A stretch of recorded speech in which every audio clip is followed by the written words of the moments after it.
Hey there, fellow bookworms. Ever wonder what makes some people just, I don't know, effortlessly charming? Like, the kind of people who can walk into a room, instantly make friends, win over a crowd, or even convince a gangster to change his ways? It really is remarkable, isn't it? Yeah.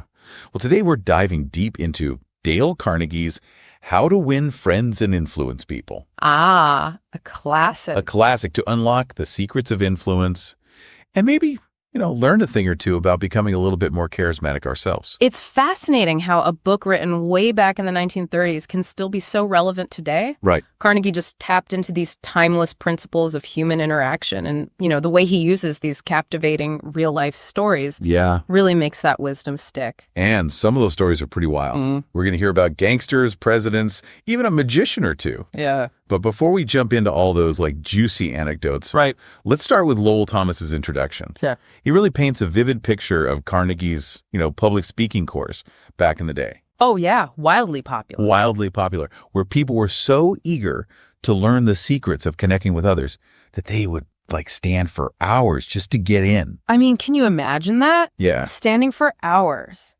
just to learn how to, talk to people better. Yeah, it really shows you how much people crave these skills. Absolutely. What really struck me about Thomas's introduction was how he highlighted this kind of universal need.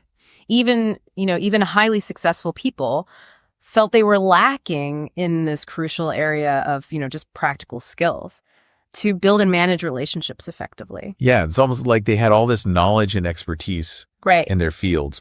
But when it came to navigating the complexities of human interaction, they felt inadequate. Yeah, like they were missing a piece of the puzzle. Totally. And Thomas wasn't just speculating. Yeah. He actually cited a massive survey done by some pretty reputable institutions. Oh, yeah. Like the University of Chicago, wow, the American Association for Adult Education, yeah, and even the United YMCA schools. Those are some big names. So what did they find? Well, guess what their findings revealed? What? After health, the number one thing that adults wanted to learn about was human relationships.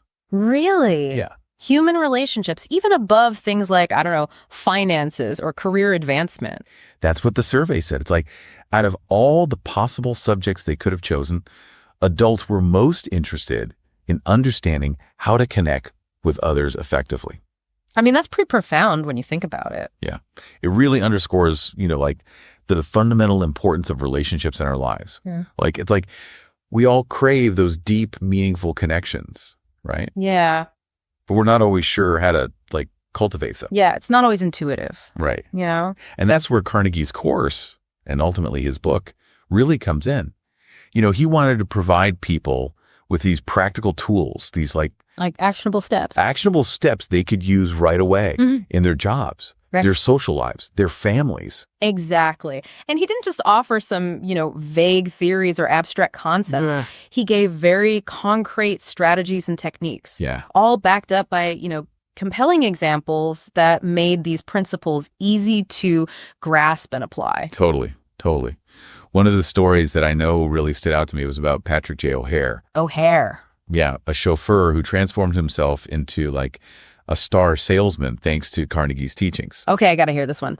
What was O'Hare's secret? Some kind of, magical sales pitch. Yeah, what was his secret? Yeah. So it wasn't some magical formula or sales gimmick. It was really about mastering kind of the art of communication, right? Yeah. And building genuine rapport with people. Okay. Carnegie helped O'Hare overcome, that kind of self-doubt that a lot of us have. Yeah. And develop the confidence to connect with potential customers on a personal level. So it sounds like Carnegie's approach was less about manipulative sales tactics and more about building those genuine connections that would ultimately lead to success. Exactly. And you see this reflected in Carnegie's own preface, where he talks about his personal journey, searching for a practical guide on human relations. When he couldn't find one, guess what he did? What'd he do? He decided to create it himself. Wow. So he basically saw a gap in the world's knowledge and took the initiative to fill it. I know. Talk about a proactive approach to problem solving. Yeah. But, you mentioned earlier about some of those wild anecdotes. No, yeah. You said something about gangsters. Yes. Carnegie draws insights from all walks of life, and one of the most thought-provoking examples comes from his analysis of, notorious gangsters like Al Capone. Al Capone. And Two Gun Crowley. Wow. Okay. That's an unexpected source of wisdom. Right. What did Carnegie see in these hardened criminals that could teach us about, building better relationships? Well, he noticed a common thread in their behavior, a complete refusal to accept blame for their actions. They always had an excuse, a justification, or, someone else to point the finger at. It's a really interesting observation. And it makes you think, how often we kind of do the same thing in our own lives. All the time. Right. We might not be robbing banks or engaging in, violent crimes, but how many times do we make excuses for our mistakes instead of owning up to them? Way more than we'd like to admit, probably. Right. And that's one of the reasons Carnegie argues that criticism is often ineffective. When we criticize others, their natural response is to defend themselves and justify their actions rather than really listening and considering how they might improve. Yeah, it's like a wall goes up. Totally. Preventing any real change from taking place. Yeah. So if criticism isn't the answer, what is? What's the alternative? How can we approach, those difficult conversations in a way that actually leads to positive change? Well, Carnegie suggests a completely different approach, becoming genuinely interested in other people. Okay. So instead of focusing on their flaws and shortcomings, we should shift our attention to their strengths, their passions, and their perspectives. That's a good point. And he even quotes the famous psychologist Alfred Adler. Oh, wow. Who believed that people who aren't interested in others often face the most challenges in life. That's a pretty profound statement. It suggests that, our ability to connect with others isn't just a social nicety. It's like a fundamental key to happiness and success in life. I think that's right. Yeah. And to illustrate this point, Carnegie shares a fascinating anecdote about the magician. Thurston, yeah, who captivated millions with his performances, and Thurston's secret. It wasn't just his impressive tricks, it was his genuine interest in his audience. He truly cared about connecting with the people watching his shows, and that authenticity just shone through, making his performances unforgettable. So it's not just about putting on a show or pretending to be interested, it's about cultivating a genuine curiosity about the people around us. But I mean, that can be challenging, right? Especially in a world where we're constantly bombarded with distractions. How do we train ourselves to be more present and attentive in our interactions with others? Yeah, it's tough. Well, Carnegie offers a surprisingly simple but powerful technique. Okay, I'm intrigued. What is it? Smiling. Smiling. Yeah. It might sound obvious, but, a sincere smile can completely transform the tone of an interaction. I mean, I can see how a smile could make someone feel more at ease and receptive. It's like an instant icebreaker. Exactly.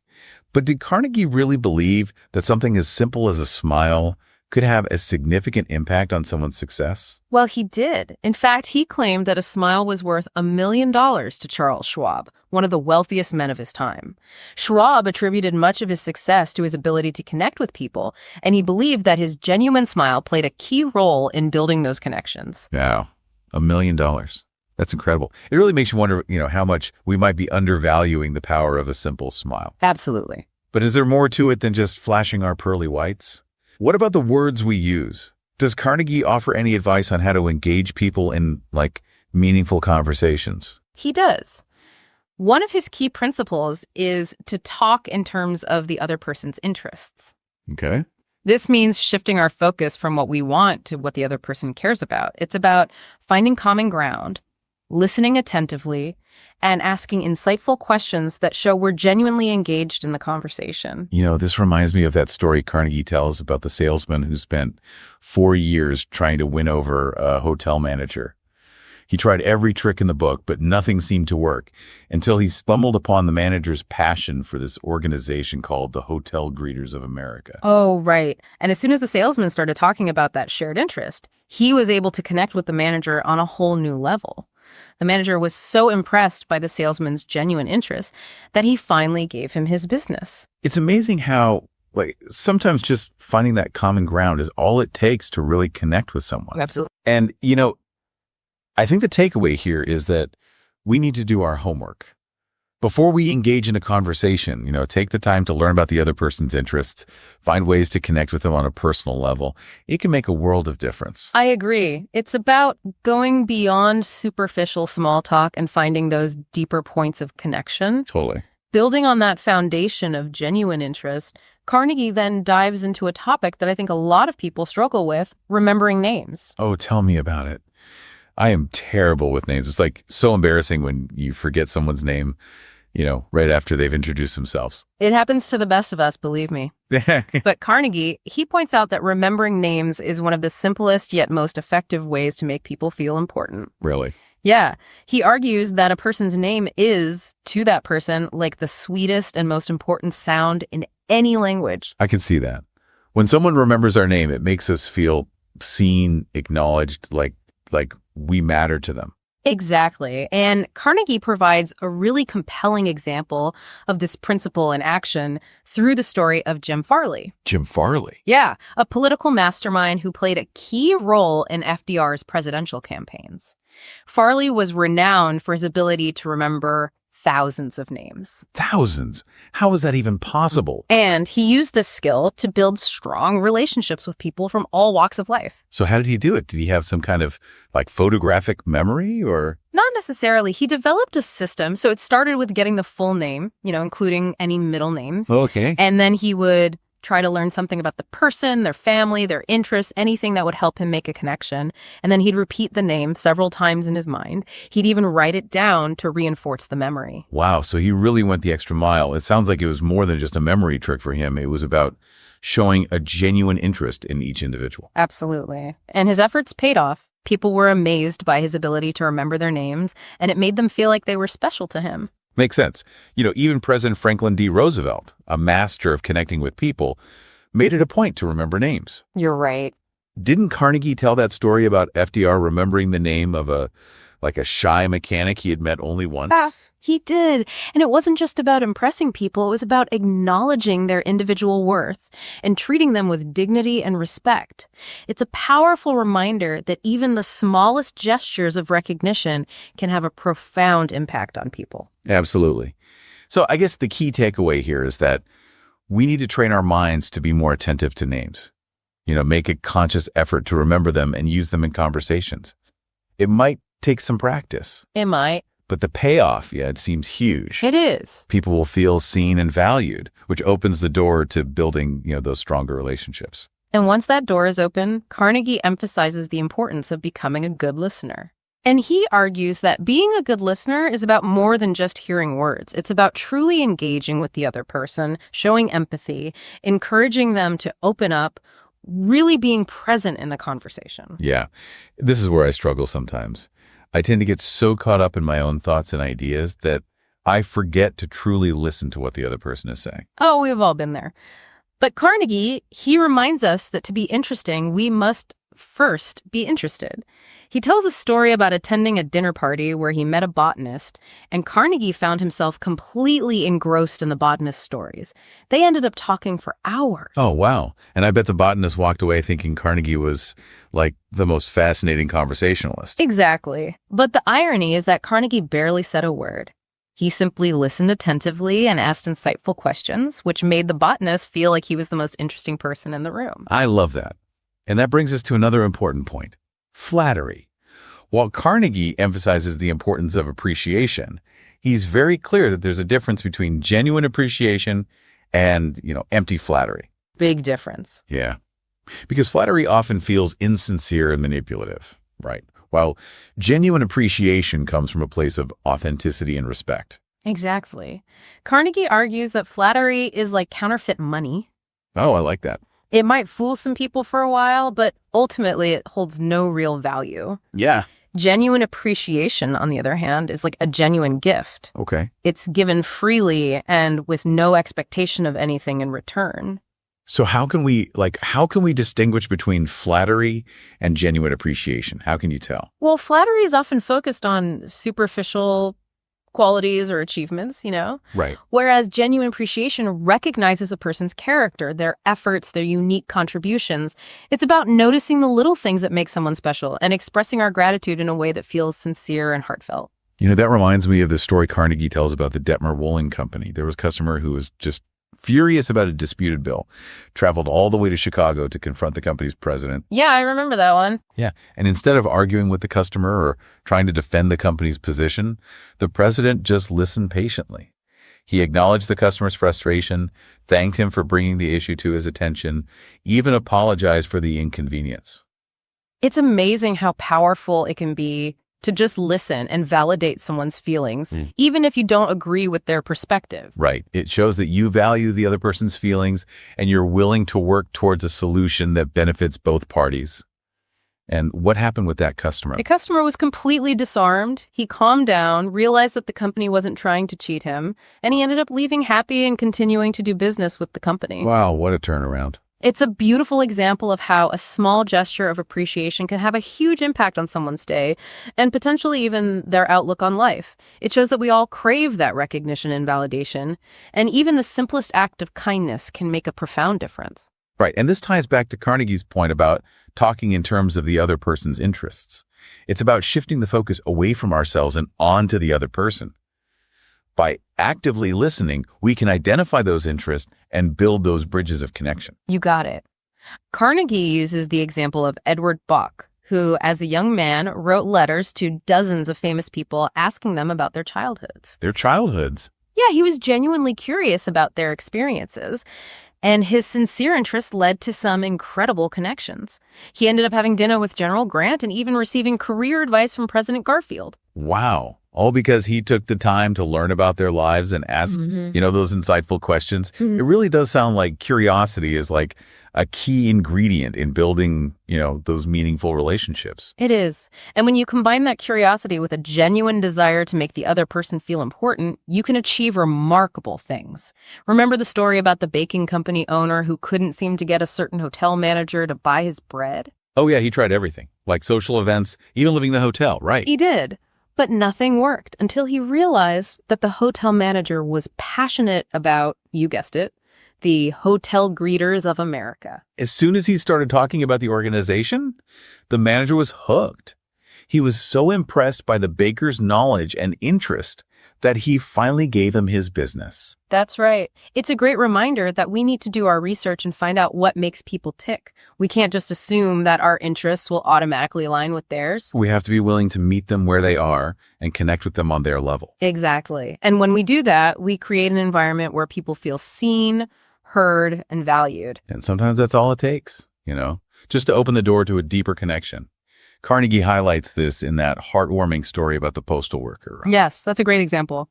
Carnegie was simply going about his routine when he noticed a postal worker sorting mail with exceptional efficiency. And he decided to take a moment to compliment the man on his work. And the effect was immediate, right?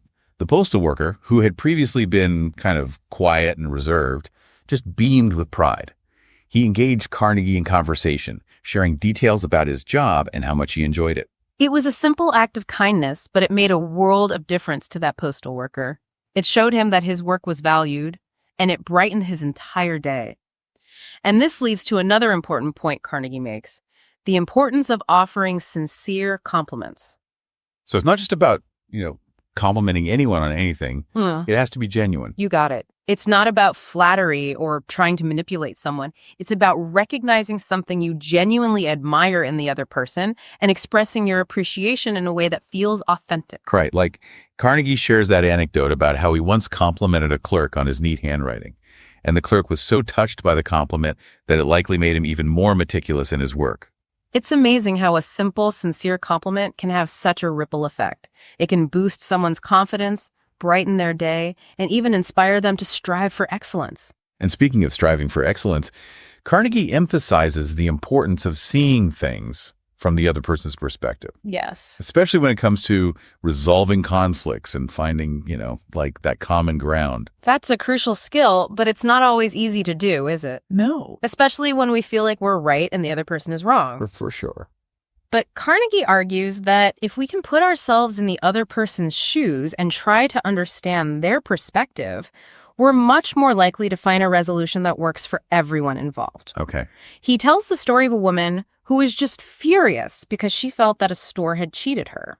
And I'm guessing the manager didn't just brush her off. No, he didn't get defensive or try to argue with her. Instead, he calmly listened to her complaints, and then he put himself in her shoes. He acknowledged how she must have felt and apologized for the misunderstanding. And then he offered to make things right, which completely disarmed the woman. It's so interesting how by just acknowledging someone's feelings and, showing a little empathy, You can completely diffuse a situation like that. It's powerful. So the manager didn't just solve the immediate problem, he also built goodwill with the customer. That kind of empathy can go a long way in strengthening relationships, even in difficult situations. That's a good point. And that brings us to another important principle Carnegie discusses: how to offer criticism in a way that's constructive rather than destructive. Right. And he suggests that when you need to offer criticism, you should always begin with praise and honest appreciation. Okay. This helps to set a positive tone and make the other person more receptive to your feedback. He gives the example of Lyman Abbott. Lyman Abbott. A preacher who was about to deliver a sermon he'd painstakingly written. Mm-hmm. But something wasn't quite right. Oh, I see where this is going. So his wife, instead of directly criticizing the sermon, she suggested that it would make an excellent article for a magazine. Ah, clever. Right. She found a subtle way to hint that it might not be suitable as a speech, and Abbott took the hint, scrapped the manuscript, and delivered a much more engaging sermon. So, a little bit of tact and appreciation can go a long way in guiding someone towards improvement. It's much more effective than, that harsh criticism, which often leads to defensiveness and resistance. For sure. And Carnegie builds on this concept with the idea of calling attention to people's mistakes indirectly. Okay.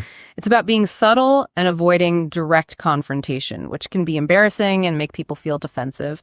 He uses that great example of Charles Schwab, who discovered some employees smoking under a no smoking sign. Oh, yeah. What did he do? Instead of scolding them, he simply gave each of them a cigar and asked them to please smoke outside. That's brilliant. The employees knew they had broken the rule, but Schwab addressed the situation in a way that preserved their dignity and made them feel respected. It's a good example, right? And this highlights another important principle: the importance of talking about our own mistakes before criticizing others. Right. Lead by example. Yes. This shows humility and makes the other person more likely to accept your feedback. It's like saying, hey, I'm not perfect either. We all make mistakes. For sure.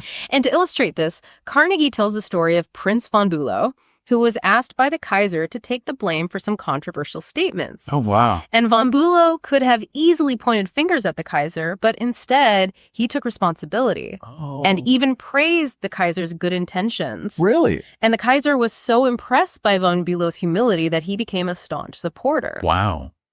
It shows that taking ownership of our mistakes, rather than shifting blame, can actually strengthen relationships and build trust. That's right. It's a powerful reminder that we don't always have to be right. Sometimes it's more important to preserve the relationship than to win an argument. I think so too. And speaking of empowering others, Carnegie also advises us to ask questions instead of giving direct orders. Okay. It's about giving people a sense of ownership and allowing them to contribute their ideas and solutions. I can see how that would be much more motivating than simply being told what to do. Right. He shares an example of a manager who needed to improve his team's efficiency. Instead of dictating a new process, he simply asked his team for their input, their ideas. And I bet it worked. It did. The team members felt valued and respected, and they came up with some really innovative solutions that exceeded the manager's expectations. That's great. So it wasn't just about getting the job done. It was about empowering the team and fostering a sense of collaboration. Right. And this approach often leads to better outcomes because it taps into the collective wisdom and creativity of the group. And it builds morale because it shows that you value your team members' contributions. A win-win situation all around. And this ties into another important point Carnegie makes: the importance of letting the other person save face. Right. It's about preserving people's dignity and avoiding humiliation, even when they're wrong. Yeah. Didn't he tell a story about a lawyer arguing a case before the Supreme Court? He did. The lawyer was confident in his arguments, but one of the justices challenged him on a point of law. Okay, so this is a high-stakes situation. Yeah. I can imagine how tempting it would be to, just dig in your heels and defend your position. Of course. But that's not what the lawyer did. Instead of arguing, he humbly admitted that he might be wrong and asked the justice to clarify. Wow, that takes a lot of courage. It does. But it also shows wisdom. The justice, impressed by the lawyer's humility, went on to explain his reasoning, and the lawyer ended up winning the case. So by being willing to let go of his ego and admit he might be wrong, he actually gained the respect of the justice and strengthened his position. That's exactly right. It's a reminder that sometimes the best way to win is to let the other person save face. These are all such valuable insights. It makes me realize how often we focus on trying to be right or to win an argument, when in reality, those things often don't matter as much as preserving the relationship and making the other person feel respected and valued. I agree. And that's a key theme that runs throughout Carnegie's book. It's not about manipulation or getting people to do what you want. It's about building genuine connections based on mutual respect, understanding, and appreciation. This has been like such a fascinating exploration of Carnegie's ideas. It really has. But, we're just scratching the surface here. It's interesting how Carnegie dedicates a big chunk of his book to this idea of creating a happier home life. Yeah, like you'd think a book about winning friends and influencing people would be all about, career success and social strategies. You'd think so, right? But Carnegie recognized that our closest relationships, the ones with our spouses, our families, they're really the foundation of our well-being. For sure. And that these relationships, they need just as much care and attention, maybe even more than our professional relationships. It's true. We often put so much energy into our work lives that our personal relationships kind of get neglected. And then, that can lead to all sorts of problems, resentment, misunderstandings, and just unhappiness. Exactly. And Carnegie doesn't sugarcoat it either. He doesn't pretend like building and maintaining strong relationships is easy. Wow. He acknowledges that it takes work, it takes commitment, and, a real willingness to learn and grow. Yeah. But I'm guessing he doesn't just leave us hanging with all the challenges, right? He doesn't. He actually gives us some pretty practical advice and, actionable steps we can take to create a more harmonious and fulfilling home life. Okay, so where does he start? What's like the foundation for building a happy and successful marriage? He starts with a pretty bold statement, actually. He says, don't be a marriage illiterate. Wow. Okay, straight to the point. What does he mean by that? He's saying that a lot of marital problems come from a lack of understanding about how relationships actually work. Like, we often go into marriage with these totally unrealistic expectations, or we just haven't taken the time to learn about what it really means to share our lives with another person. So he's basically saying we need to educate ourselves about marriage, just like we would educate ourselves about any other important aspect of our lives. Exactly. He encourages couples to read books, to attend workshops, or to even seek guidance from experts who can provide, insights and tools for navigating the inevitable challenges of marriage. Yeah, like investing in our relationships the same way we'd invest in our careers or our finances. That's right. He really believed that it was just as important. And it makes sense, right? Like that old saying, an ounce of prevention is worth a pound of cure. If we take the time to learn about marriage, to develop healthy communication skills, we're much more likely to avoid those major blow-ups down the road. And even if we've already been married for years, there's always more we can learn and new ways we can grow together. Carnegie emphasized that marriage is a journey, not a destination. It requires ongoing effort and a willingness to adapt and evolve. So it's not just about finding the right person. It's about becoming the right partner. Exactly. And part of being the right partner is recognizing that, no one's perfect. And that includes ourselves. For sure. We need to let go of those unrealistic expectations and accept our partners for who they are, flaws and all. It reminds me of that story Carnegie tells about the man who was constantly criticizing his wife, like picking on every little imperfection. Yeah, I remember that one. He was so focused on her flaws that he completely overlooked her strengths, the things that made her special. And all that negativity, and just created such a toxic environment that his wife eventually left him. It's a sad story, but it illustrates a really important point. We can't expect our partners to be perfect. Right. And if we're constantly criticizing them, we're just pushing them away. Totally. And, it's not just about avoiding criticism. It's about like shifting our focus. Right. Like focusing on the positive. Didn't Carnegie say something about give the other person a fine reputation to live up to? He did. He meant that we should believe in our partner's potential, encourage them to be their best selves. Makes sense. I mean, we all respond better to encouragement than we do to criticism. Right. He even tells a story about a young woman who was, considered lazy and irresponsible by everyone around her. I bet someone came along who saw her potential and decided to give her a chance. You got it. Her employer started treating her like she was capable and trustworthy. Okay. And she rose to the occasion, exceeded everyone's expectations. So it's not about trying to change our partners or mold them into something they're not. It's about recognizing their strengths and creating an environment where they can flourish. I think that's a great way to put it. And, even when we do need to address, like, areas for improvement, didn't Carnegie suggest we try to use encouragement and make the fault seem easy to correct? He did. He meant that we should focus on solutions rather than dwelling on the problems. Like he told that story about the man who was trying to teach his wife how to play golf. Yeah, I remember that one. Instead of criticizing her swing, the man focused on her progress. Yeah. He encouraged her to keep practicing, And she got better. She did. The wife, motivated by her husband's positive feedback, eventually became a skilled golfer. So it's like, be a cheerleader, not a critic. Focus on your partner's strengths and help them overcome their weaknesses. That's the idea. I love how Carnegie put it. He said, love is like a precious plant. You've got to keep watering it. You've got to keep nourishing it. If you don't, it will wither and die. That's so true. It's like, we can't just expect love to magically thrive on its own. Right. You have to put in the effort, nurture the relationship. Absolutely. And one of the best ways to nourish our relationships is to express appreciation and gratitude. Let our loved ones know how much they mean to us, not just through words, but actions. Right. And it's not about the grand gestures or the expensive gifts. It's the everyday acts of kindness, the thoughtful words, the small gestures. Exactly. The things that show we care. It's about making our loved ones feel seen, heard, and appreciated. And that's something we can all do no matter what. Couldn't agree more. Well, these are just a few of the, truly profound insights that Carnegie offers in How to Win Friends and Influence People.